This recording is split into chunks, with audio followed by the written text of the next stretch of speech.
माझं नवीनच लग्न झालं होतं. माझ्या मोठ्या जावेचा मुलगा माझ्याशी खूप बोलायचा आणि मी पण प्रेमाने त्याच्या गळ्यात हात घालत होते. एके दिवशी माझ्या जावेची तब्येत अचानक खूप खराब झाली. सर्वजण दवाखान्यात गेले होते. मी एकटीच होते. इतक्यात जावेचा मुलगा आला आणि म्हणाला, आंटी, मला खूप भीती वाटते. मी त्याला माझ्यासोबत झोपवले, पण त्यानंतर माझे भान हरपले. ज्याला मी लहान समजून मिठी मारायची तो तर एक. माझे नाव रीमा आहे. माझे काही दिवसांपूर्वीच लग्न झाले आहे. माझ्या पतीचे काम असे होते की ते सकाळीच निघायचे तर रात्रीच परत यायचे. सकाळपासून संध्याकाळपर्यंत स्टोअरमध्ये कोणासोबत तरी काम करायचे. घरात माझ्या सासूबाई, मोठी जाऊबाई, त्यांची 2 मुलं होती आणि त्यांचा मुलगा जो कदाचित 15 वर्षांचा असेल. माझं लग्न झालं तेव्हा तो खूप खुश होता, कारण त्यांच्या घरी नवरी येत आहे. त्याने माझे अतिशय आनंदाने स्वागत केले आणि माझ्यासाठी एक भेटही तयार करून ठेवली होती. हे लोक फार श्रीमंत नव्हते आणि इथे आल्यावर मला इतकं चांगलं गिफ्ट कोणी दिलं नव्हतं, पण त्या मुलाने दिले होते, ज्याचे नाव लकी होते. सुरुवातीच्या काळात मी रोज तयार व्हायचे. माझ्या सासूबाई म्हणाल्या की तयार होत जा, आता वेळ आहे. नंतर माणूस जबाबदाऱ्यांमध्ये गुंततो आणि मग तयारी करायला विसरतो. त्यामुळेच मी रोज तयार होऊन यायची. तसेही घरात पाहुणे येत होते ज्यांना मला बघायचे होते. मी कपडे घालून बाहेर पडल्यावर लकी माझे खूप कौतुक करायचा. डोक्यापासून पायापर्यंत प्रत्येक गोष्टीची प्रशंसा करत असे. तुम्ही घातलेला सूट तुम्हाला छान दिसतो. तुमचे हात किती सुंदर आहेत. तुम्ही खूप सुंदर आहे. तुमचे पाय इतके सुंदर आहेत आणि तुमचे डोळे इतके सुंदर आहेत की त्यांना सजवायची गरजच नाही. काका खूप नशिबवान आहेत. पण दुसरीकडे माझ्या नवऱ्याची अवस्था अशी होती की त्यांना माझ्यात विशेष रस नव्हता, कारण तो इतका गप्प बसायचा की त्याला काहीच कळत नाही. ना माझी स्तुती करायचा, ना माझ्या कोणत्याही बाबतीत बोलायचा. मी कितीही तयार झाले तरी ते माझ्याकडे लक्ष देत नव्हते. मी कशी दिसते असे मी स्वतः विचारले तर ते म्हणायचे की हो, ठीक दिसत आहे. माझी स्तुती सुद्धा करत नसे. त्यांनी मला पहिल्या रात्री काहीच गिफ्ट दिले नाही. म्हटले, आता खिसा रिकामा झालाय, नंतर मी तुला सोन्याची वस्तू बनवून देईन. मला काही गोष्टींचा लोभ नव्हता, पण माझ्या नवऱ्यातही भावनांचा अभाव होता. मला माझ्या पतीकडून ज्या गोष्टी ऐकायच्या होत्या, माझ्या पतीकडून मला ज्या प्रकारची वागणूक अपेक्षित होती, ती वागणूक लकी देत असे. खूप छोट्या गोष्टी लक्षात ठेवायचा की आज तुम्ही या रंगाचा सूट घातला, आज तुम्ही कालपेक्षा छान दिसत आहात, परवा खूप छान दिसत होतास, हा रंग तुम्हाला अधिक शोभतो. तो लहान मुलगा आहे आणि माझ्यावर खूप प्रेम करतो, या विचाराने मी हसत असे. पण ज्याने माझी स्तुती करायला हवी होती त्याच्या लक्षातही आलं नाही. माझ्या जाऊबाई म्हणाल्या की हे संपूर्ण कुटुंब असेच आहे. असं समज की ही त्यांची कौटुंबिक समस्या आहे. मी म्हणते की मेलेले लोक जिवंत लोकांसारखे असतात, तसे हे लोक मृत हृदयाचे आहेत. कुणाला काही फरक पडत नाही. सुरुवातीला मी पण खूप अस्वस्थ व्हायचे. मी विचार करायचे की हे असेच चालले तर आयुष्य कसे चालेल. पण आयुष्य लवकर निघून जात होते. देवाने पहिल्याच वर्षी मूल दिले आणि त्यानंतर मी त्यात व्यस्त झाले. आता मी फक्त त्यांच्यासाठीच जगते. मुलं म्हणतात एक छोटी बहीण असली पाहिजे, पण माझ्यात आता हिंमत नाही. आणि मोठा मुलगा खूप मोठा झाला आहे, आता बरंही वाटत नाही. मी म्हणाले, तो इतका मोठा नाही, तुम्ही एकदा प्रयत्न करून बघा. त्या म्हणाल्या, हो बघू, पण सध्या तरी तसा काही हेतू नाही. त्याला लहान बहीण खूप आवडते, म्हणूनच तो तुझ्या मागे धावत राहतो, कारण त्याला बहिणीची खूप हौस आहे आणि तुला त्याची बहीण मानतो. मी पण लकीची खूप काळजी घ्यायची. कधी कधी मी त्याच्यासोबत बसून लुडो खेळायची. कधी कधी लुडो खेळताना आम्ही एकमेकांना मारायला लागायचो. कधी मी त्याच्या खांद्यावर हात ठेवत असे, कधी तो हसत माझ्या खांद्यावर हात ठेवत असे. घरचे वातावरण खूप चांगले होते. सासूही चांगली होती, जाऊही चांगली होती. घरात फारसे काम नव्हते. घरी वेळ चांगलाच जायचा. पण नवरा घरी आल्यावर तो मला हसूही देत नव्हता. तो म्हणायचा की तो खूप थकला आहे, त्याचे डोके दुखत आहे, पटकन खायला दे, आणि थोडा वेळ बोलून तो झोपी जायचा. मला माझ्या माहेरच्या घरी जायचे असेल तर मी लकी सोबत जात असे. तसे ते तितकं लांब नव्हतं, 5 मिनिटांचा रस्ता होता. तो बिचारा मला सोबत घेऊन जायचा. मला कधीही जावं वाटलं की मी त्याच्यासोबत जायची. येणे जाणे एकत्रच व्हायची, तेव्हा माणूस शांत बसू शकत नाही हे उघड आहे. वाटेत इकडचं तिकडचं बोलायचो. कधी कधी खूप गरम होत असे, तेव्हा कुठेतरी बसून ज्यूस प्यायचो किंवा आईस्क्रीमही खात असे. अशा प्रकारे आमची ही मैत्री झाली. मला एक धाकटा भाऊ मिळाल्याचा आनंदही झाला, कारण मला लहान भाऊ नव्हता. 2 मोठे भाऊ होते, त्यांचे लग्न झाले होते. आता माझ्या घरातील सदस्यांनाही लकीच्या येण्याने खूप आनंद व्हायचा. भावाला मुलं होती, तीही त्याच्यासोबत खेळायची. माझ्या आईने हे लक्षात घेतले आणि म्हणाली की तुझा नवरा तुझ्याबरोबर काय येत नाही. मी म्हणाले त्याचं काम असंच आहे. मम्मी म्हणाली सारी दुनिया काम करते, कुठं अधिकारी तरी नाही ना, स्टोअरमध्ये तर काम करतो. मी त्यांना म्हणाले निदान मला टोमणे मारू नका, तुम्हीच माझे नाते जुळवले आहे. आई म्हणाली की हा टोमणा मारण्याचा विषय नाही, तर ही त्यांची जबाबदारी आहे, या मुलाची जबाबदारी नाही. तुला इथं आणणं, तुला घेऊन जाणं किंवा बाजारात नेणं. उद्या मूल होणार असेल तर तुला डॉक्टरकडेही हा मुलगा घेऊन जाईल का? मी आईला सांगितले की मुलं आता होणार नाहीत, कारण माझ्या पतीकडे माझ्यासाठी वेळच नाही. मम्मीने कानाला हात लावला. मी माझ्या मुलीचे लग्न कोणत्या व्यक्तीशी केले ज्याला पत्नीमध्ये रसच नाही? मी खूप सुंदर आणि तरुणही होते. माझ्या जावेचा नवरा बाहेर असायचा, ती दिवसभर तिच्या कामात व्यस्त असायची. पण आजकाल तिची तब्येत खूप खराब झाली होती. तिला थोडं आजारी वाटलं की गल्लीतल्या डॉक्टरांकडून औषध घेऊन यायची. मी म्हणाले चांगल्या डॉक्टरकडे जा आणि तुमचे उपचार करा. पुन्हा पुन्हा एवढ्या वेदना का होतात ते कळू द्या. तब्येतीला काय झालंय, जोपर्यंत चालतंय तोपर्यंत चालवायचं, असं त्या म्हणाल्या. डॉक्टरांकडे जाऊन काही मोठा आजार सांगितला तर काय होईल? मला त्यांच्या या विचाराचे आश्चर्य वाटले. त्या कबुतरासारखं डोळे बंद करून बसल्या होत्या. जर एखादा मोठा आजार असेल तर त्याबद्दल जाणून घेणं चांगले.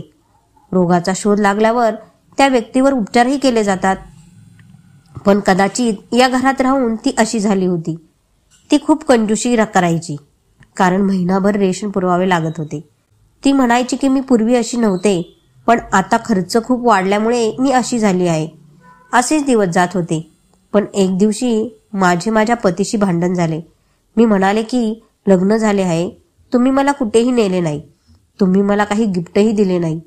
बरं, या दोन्ही गोष्टी सोडून दिल्या, पण मला वेळ तरी द्या.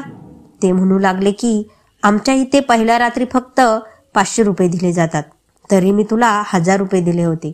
आणि कुणीही आपल्या पत्नीला हनीमूनला नेत नाही. भावाने वहिनीला कुठेही नेले नाही, म्हणूनच मी तुला माझ्याबरोबर नेणार नाही. आणि राहिली गोष्ट वेळेची, तर मी कुठेही आराम करायला जात नाही. मी फक्त या घरातील लोकांसाठी कमवत आहे. मी माझ्या नवऱ्याला हे बोलायला नको होतं, कारण आमचा प्रेमविवाह नव्हता आणि लग्नाला जास्त दिवस झाले नव्हते. पण माझा स्वतःचा नवरा आहे, दुसऱ्याचा नाही, असा विचार करून मी बोलले. मी म्हणाले की मला मूल हवं आहे. मूल आले तर मी तुम्हाला त्रास देणार नाही. माझे पती म्हणायचे की माझ्याकडे मुलासाठी वेळ नाही, पैसा नाही, म्हणून जसं चाललंय तसं चालू दे, एका जागी आरामात बस. भावाच्या लग्नाच्या 2 वर्षानंतरच लकीचा जन्म झाला होता. तुला जास्त हौस आहे का मुलं जन्माला घालायची? मुलांसोबत खर्च आहेत आणि आजकाल एवढी महागाई. मी म्हणाले की तुझ्या भावाने जे केले आहे ते तुला पण करावे लागेल. तो स्वतः बाहेर राहतो, तुम्ही पण निघून जा, कारण तुमचं इथे असणं किंवा नसणं सारखेच आहे. मी हे बोलायला नको होते, तरीही मी बोलले. त्यानंतर माझे पती काहीच बोलले नाहीत. एके दिवशी मी लकी फोनवर कोणाशी तरी बोलत असल्याचे ऐकले. असं वाटत होतं की तो कुठल्या तरी मुलीबद्दल बोलतोय.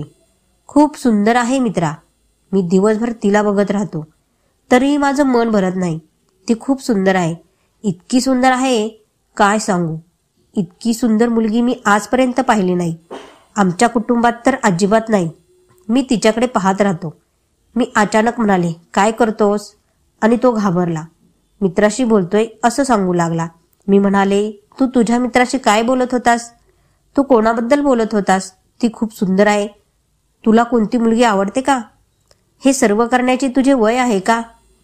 मी त्याला माझा धाकटा भाऊ मानायची, त्यामुळे मोठी बहीण असल्याने मी त्याची चौकशी करू लागली. पण जेव्हा त्याने मला त्या मुलीचा फोटो दाखवला आणि सांगितले की मी तुम्हाला त्या मुलीचा फोटो दाखवतो, ती कोण आहे, तेव्हा मला आश्चर्य वाटले. ते एक कार्टून कॅरेक्टर होते. मी त्याच्याकडे आश्चर्याने पाहिलं आणि हसायला लागले. मी म्हणाले, हीच मुलगी आहे जिच्याबद्दल तू बोलत होतास? तो म्हणाला, हो, आणि हिचेच फोटो डाउनलोड करून मी दिवसभर पाहतो. मी खूप हसले. मी म्हणाले की तू खरंच लहान मुलं आहेस. यावर तोही हसू लागला. तेव्हाच त्याने माझ्यासाठी पिझ्झा आणला. आम्ही दोघांनी एकत्र पिझ्झा खाल्ला. तेव्हाच माझे पती तिथे आले. आम्ही पिझ्झा खात होतो.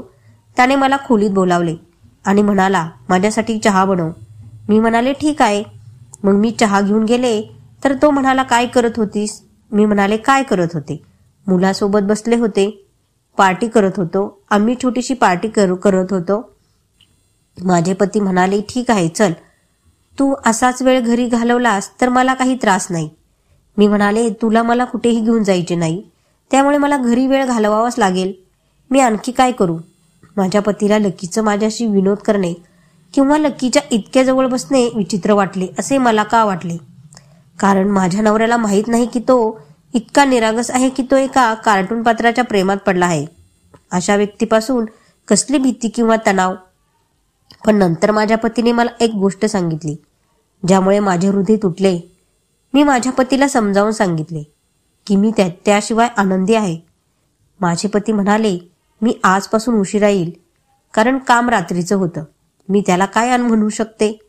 पण काही दिवसांनी कळले की माझ्या जाऊबाईला एक धोकादायक आजार आहे, ज्यामुळे तिच्या जीवालाही धोका होऊ शकतो, कारण तिने स्वतःची काळजी घेतली नाही आणि हा आजार हलक्यात घेतला. त्यामुळे हा आजार आता खूप वाढला आहे. तिच्या श्वासोच्छ्वासाच्या नळ्यांमध्ये समस्या होती आणि एके दिवशी रात्री अचानक त्यांची तब्येत बिघडली. तिला दवाखान्यात न्यावे लागले. माझ्या सासूबाई म्हणाल्या की मी तिला घेऊन जाते, तू मुलांबरोबर घरीच राहा. पण छोटा मुलगा म्हणू लागला की मला यायचं आहे, कारण तो फक्त 8 वर्षांचा होता. सासू म्हणाली, ठीक आहे, मी याला घेऊन जाते. तुझा नवरा आल्यावर त्याला दवाखान्यात घेऊन ये, नाहीतर तोपर्यंत आम्ही घरात येऊ. मी म्हणाले, ठीक आहे. मला पण माझ्या जावेची खूप काळजी वाटत होती. मी धीर दिला की सर्व काही ठीक होईल. माझ्या सासूबाई तिला आणि तिच्या लहान मुलाला घेऊन दवाखान्यात गेल्या. मी माझ्या पतीला फोन करण्याचा प्रयत्न केला, पण त्यांचा नंबर बंद होता. मी माझ्या खोलीत आले तेव्हा थोड्या वेळाने लकी खूप अस्वस्थ होऊन आला आणि तो रडत पण होता. त्याने मला विचारले, आईला काय झाले? ती बरी होईल ना? मी म्हणाले, तिला काही झाले नाही. एक छोटी समस्या आहे. असे काही आजार असतात जे अत्यंत किरकोळ आहेत, पण माणसाला असे वाटते की जणू मला खूप मोठा आजार झाला आहे आणि तो लवकरच बरा होतो. मी त्याचे सांत्वन केले होते. मला खूप भीती वाटते असे तो म्हणू लागला.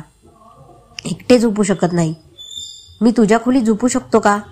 मी म्हणाले, हो, यात विचारण्यासारखे काय आहे? मी त्याला बेडवर जागा दिली. घरात एवढी मोठी अडचण होती.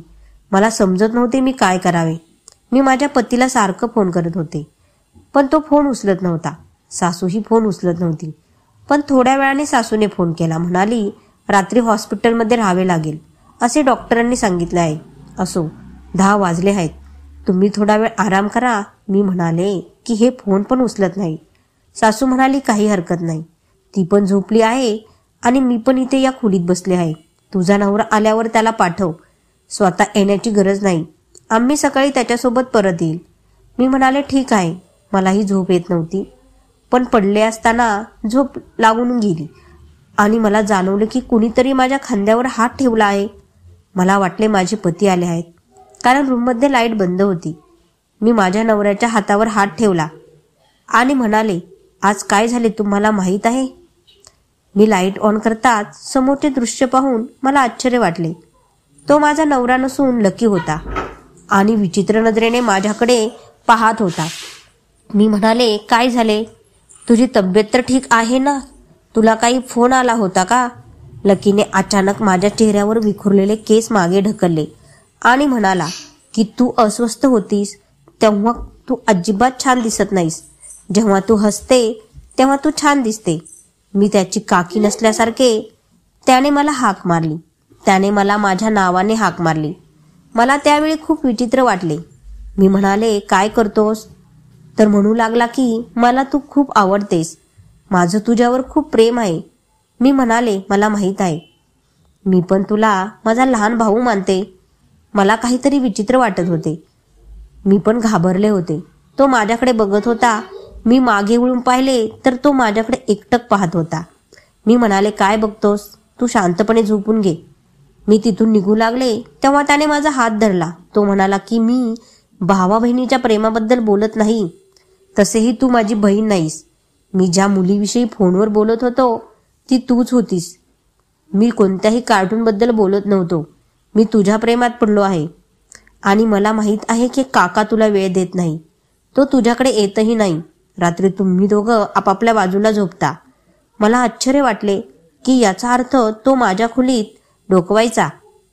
मी रात्री काय केले आणि काय नाही हे त्याला माहीत होते.